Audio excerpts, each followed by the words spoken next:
classical political theorists, it was unimaginable that someone outside the polis could be a human. Everybody was a human only by virtue of a society, and society can only be that which secures its coherence, its duration, and its independence from other societies of similar or different types, through laws and rights, forming a political community as a constituted society. And this follows Aristotle's definition of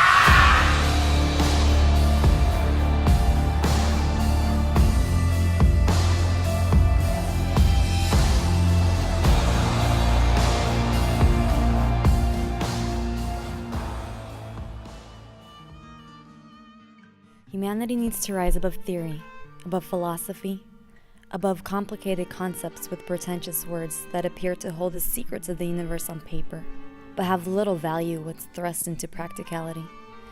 If we forget the human aspect of history, if we cast aside people in favor of numbers and facts and figures, we are in danger of becoming obsolete. I went to Romania for 6 weeks to conduct research in the secret police National Archives. I would spend hours each day poring over these secret files, but I also took the time to explore Bucharest, the capital of Romania. One day, I was sitting on a park bench in Liberty Square when an elderly female randomly started talking to me, pouring out her troubles. From that point, I started listening, really listening, to the people I encountered on a daily basis. Before long, I realized that my clean and clinical focus on the past was far removed from reality. While the communist regime had fallen in 1989, its nuclear fallout continues to plague contemporary Romanian society. In my experience, the general populace sometimes refuses to deal with the communist past, or sees it in a positive light. As Romania has encountered economic hardship, the older generation in particular refers back to a time when people were guaranteed jobs and a place to live. But they forget the dark parts of the past, the thousands and thousands of people that were imprisoned and killed, the lack of food, and mostly the lack of freedom. During my research, I encountered Professor Lavinia Beslu, who shed some light on this topic. I believe that in 1989, especially after the revolution took place, the people remember and refer back to that atmosphere of general unity. People had very high expectations, and they thought that after December 1989, the situation would change rapidly and we would catch up to the West and be able to adopt Western ideologies. I don't think anyone expected the transition to last this long. 25 years have passed, and yet we are still battling with the aftermath of the communist regime. We probably didn't understand at that point that the winter would be so long, and that in order to change something, you need generations and time, because you don't change just the laws. You have to change the mentalities. At the same time, perhaps not everyone understood that liberty comes with limitations and responsibilities, and this is definitely one of the issues. We seem to always blame the governing body, and we have many expectations of the state due to our paternalistic mentality as a country. In fact, we have a problem with the way we react to liberty, to freedom. If you are free on the inside, you have a different response and relationship with exterior liberties, such as civic liberties. A historian from the 20th century who dealt with this issue of totalitarianism said that to treat the bad or the negative from one's own history is always very difficult. As the state or governing body, I believe you need to assume responsibility, apologize, and take action on an official level. But historians have a role here as well. In regards to totalitarianism, an American historian once said that the role of historians is to reverse the effects of totalitarianism. If the regime transformed individuals into numbers, they need to transform the numbers back into individuals. Sometimes political history can be very strict and clinical. Maybe we need to focus a bit more on the human aspect of history, because at the end of the day, communism was a system that was lived by actual people. I think we are in the process of coming to terms with our past, and until we come to terms with it, we can't find healing. Walking through the silent hallway of a former communist prison was a very singular and solitary experience. People had been tortured and killed in the very rooms that I was stepping into. In that moment, the biopolitical body diminished in importance, and the human essence rose to the surface. In that former prison, there is a plaque that reads, "When justice cannot serve as a type of memory, sometimes the memory itself needs to serve as a form of justice." In minimizing the clinical version of history, this is my form of justice on a very tiny scale.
Although I was only 21 years old, I was old enough to realize that I didn't want to raise my kids in that type of system. We did not have any freedom, period.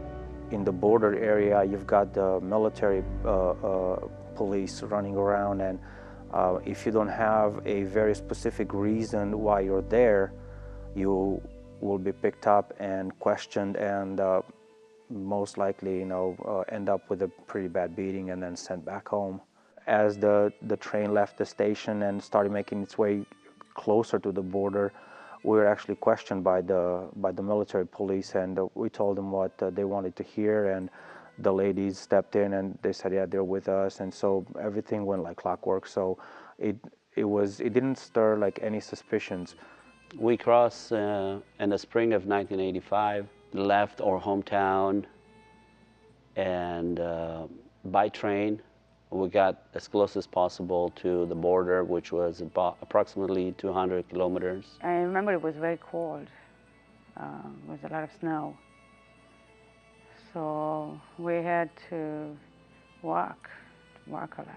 We started making our way towards the border, and my brother didn't really know the way, but his friend, he grew up in a border town, and he knew the ins and outs, and he had actually a very specific route that we were taking. And the bad part about this trip was that we had a child with us.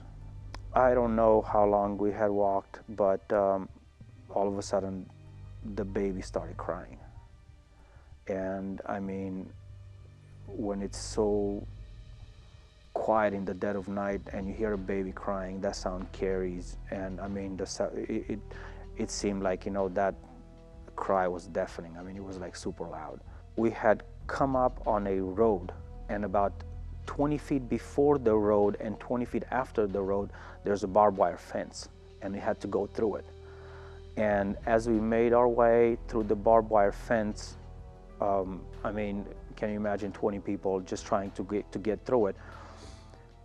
We made it on the other side of the street, and I don't think we've walked more than 100 yards. A car just blew on the road, like right by us.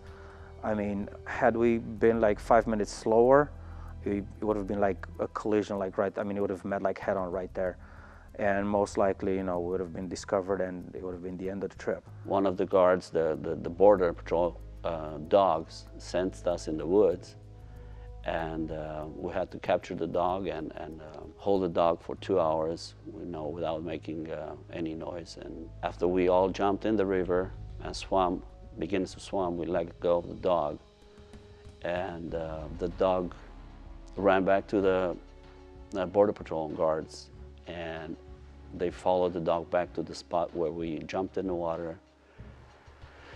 So yeah, we knew what we were risking, and the risk was worth, trying, because the communist regime was pretty much living or dying. If you wanted to raise your kids in a different environment, in a different system that allows humans to think and make their own choices, you had to take that chance. You had to take that risk. So I've actually met a couple of guys who were sent back, and they've tried, like they were like on their second or third try, and they were beaten up so bad by the Romanian authorities that they sustained like long-term damages in their internal organs. I mean, completely stuff that you only hear like it's nightmares are made of. The next scary part, we came up on a canal, and this was in January, and January is pretty cold out there, so the canal was frozen, but at the edge the ice was kind of thin. So as I stepped on the ice, the ice broke, and so I crawled back on the ice, and I started crawling across the canal, and I mean, it was crackling, and as people started crossing more people started to cross, the noise was again like unbelievable. And I remember my brother, younger brother Daniel, he fell into, the ice broke and he fell into the water. and he got all wet. That was like one of the toughest, a pretty tough night, because I mean I was cold, my feet was almost like frozen. But I mean this whole thing happened over probably like 7 or 8 hours of walking. So it was definitely a pretty long, pretty scary night. Suddenly, I didn't even know we crossed the border because I was scared. I was so scared. When I was close to the border, we were kind of scared because it was early in the morning when the border patrol, they changed the shift, and so we thought nobody's there, but one of the guys that I passed the border with, he said, I saw somebody in the watchtower. So it was so scary that I couldn't move. So finally I decided, hey, I have to move, I have to do it. So finally I could go slowly, and so we reached the border, and we found a hole in the fence. So we all passed the fence through that hole and went on the other side. And one of the guy that I went with, she kissed the ground because this is freedom. This is a land of freedom, you know. Because he tried one more time to pass the border, but they catch him. They beat him and put him in jail. So this time when he got to the other side of the border, he was so happy. A lot of our friends didn't make it across. They got killed by the guards. And we were afraid that that would have happened with us, but I guess we're lucky, blessed enough to make it on the other side before they were able to spot us. So we had to serve 15 days in jail for crossing the border illegally. And then from the jail, we were transferred to one of the processing stations for, I guess it was UNICEF. I don't recall who exactly it was. We split in Belgrade, and we took 2 different directions. We found out they got caught in Yugoslavia and deported in exchange for goods. Yugoslavia was in the business of exchanging people for goods, salt and grains and corn, whatever. So the other 5 of us made it all the way to Italy. By the 5th of May, we were in Rome, where we seek political asylum and register with the American Embassy. After I passed the border and I went in jail, after 3 weeks you're supposed to either go forward on the refugee camp, or they used to turn back, some people back to Romania. So that was the hardest, I think, the more difficult day in my life, because when they gave me all my bag, what I have, all my belongings, my hand was shaking like crazy. I didn't know what was going on, you know. You were staying like in this processing station for 2 to 3 weeks maximum, and then you would know whether they would accept you to stay there or if you were sent back. And for whatever reason, we were all sent back. So Yeah, one morning they came and they called us. So we didn't know anything. We didn't know. We were so scared. I was like, so what's going on? And they were like, we don't know. So they put us like in a van, and we were looking around. I was like, we didn't know. And one of my brothers said, oh, they're sending us back. that's where the interrogations began, and all the torturing and all the beating and all that stuff. So especially like in the beginning, soldiers were beating us like with fists and hitting us with their feet, and with 2x4s and broomsticks. I mean, just like constant beating. And they were beating the boys up so bad. And I was crying. I remember I was crying. I was like, why would you do that? I remember one of them was like, I'm gonna beat you up so hard because you passed the border on the night when I was on guard. Once we got to the second station, probably around midnight or so, I was placed into a holding cell, which was probably no more than 6 feet by 6 feet, and all concrete walls and a steel door. And there was just like a place where to sit down, and so I mean it was extremely cold. About 2 hours later, another guy came in. To this day, I have no idea who that guy was. I've never seen his face. It was so cold. We were laying like into each other just to warm up because we just couldn't take the cold anymore. By the time we got back to our city, the worst of like the beatings and all that had kind of passed. But I mean, still, my jacket was bloody, and so you know, those are things that you don't easily forget. We were placed under arrest into the Secret Services jail, which was one of the most horrible places I've seen in my life. I mean, over the course of 30 days, I saw the sun probably 4 to 5 hours, and that's combined.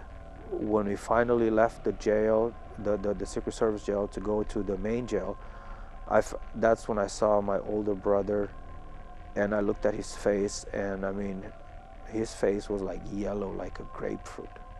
And I'm sure mine was the same, but I couldn't see my face at the time, but he just looked horrible. I went back in 1990, so after about 2.5 years, they was still the same. They killed already the dictator. They killed him in 1989. So now was president, and they said there is no more communism, but is the same people, the same philosophy, and I don't think it was much change. I crossed the border in '85. I was reunited with my wife and my firstborn in February '87, and we went visiting back in '94, 9 years later. The first 2 weeks were horrible.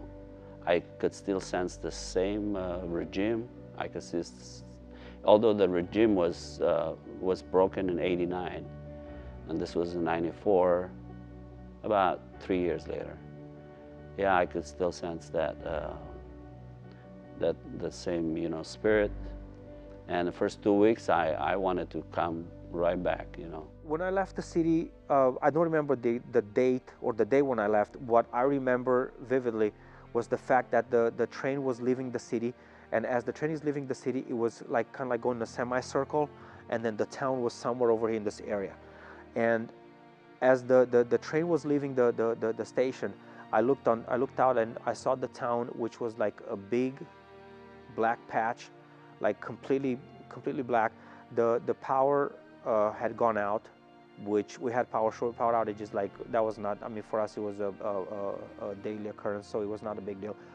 There were only 2 or 3 lights in the entire city that were on, and as the train was leaving the station, I looked up and I knew where the city was, but I was just thinking to myself, when will I ever see this place again?